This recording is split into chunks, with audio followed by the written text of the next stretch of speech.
le monde, bienvenue dans cette nouvelle capsule. Qu'est-ce qu'on va voir aujourd'hui? On va voir comment diviser rapidement un plan en perspective en 3 parts égales. Prêt? On y va.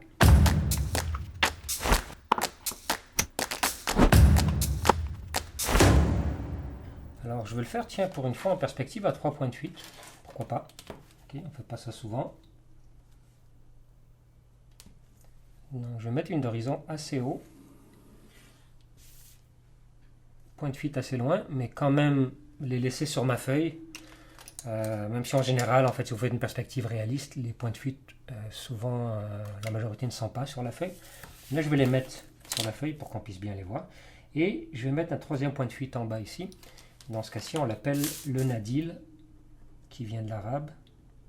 Et quand le point de fuite est en bas, et le point de fuite apparaît en bas quand on baisse les yeux. Okay, quand on regarde vers le bas, la ligne d'horizon n'a pas changé, elle est toujours à la hauteur de nos yeux, mais il y a un point de fuite qui apparaît en bas. Et si on regarde vers le haut, il y a un zénith, qui est aussi un mot arabe, un terme astronomique, et qui est un point de fuite en haut. Donc, par exemple, quand on regarde des buildings qui sont beaucoup plus grands que nous, il y a un zénith. Okay.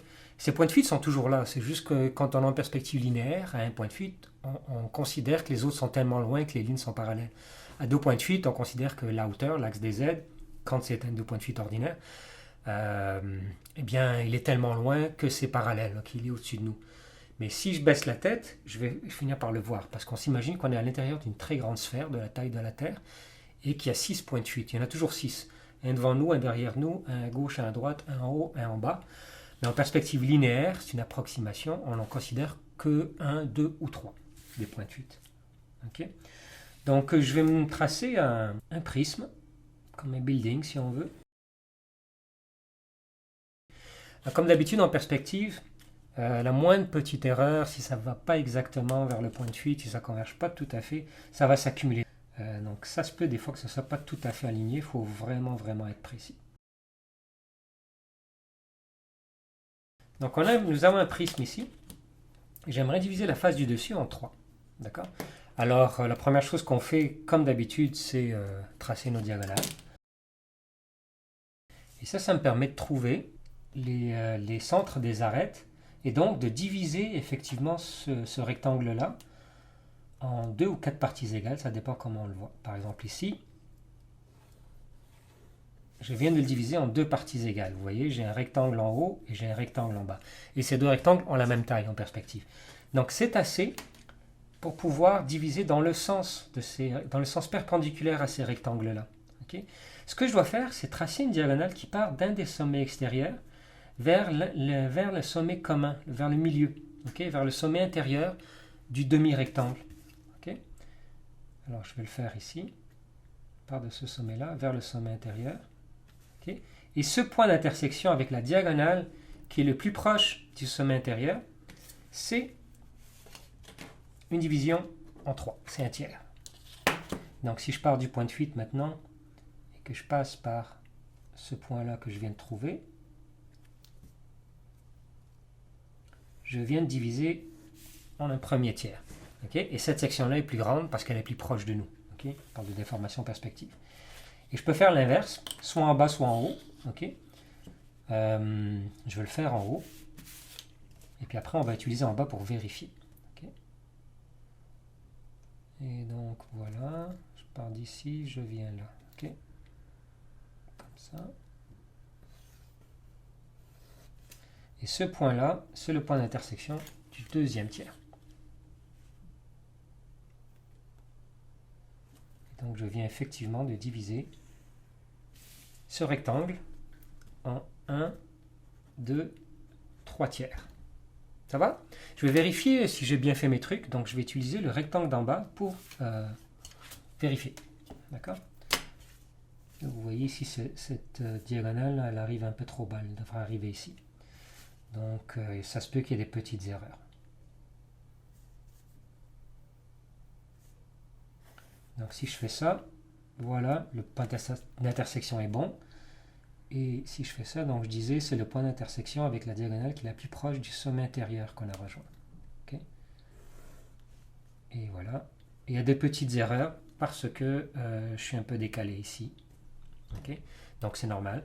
faut juste faire attention, mais bon, à l'œil, ça fonctionne super bien. Je viens de diviser en 3. D'accord? Et puis, si je veux le faire dans l'autre sens, eh bien, je dois trouver le point milieu des arêtes,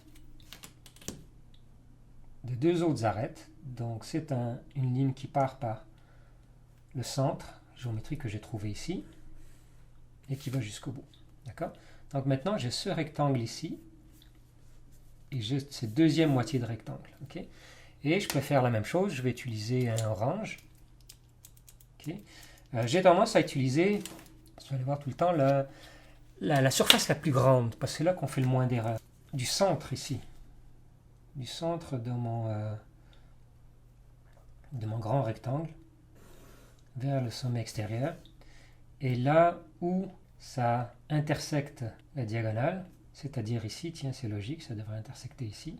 Là où ça intersecte la diagonale, ça va être ma ligne qui va diviser. Donc je vais faire l'autre aussi.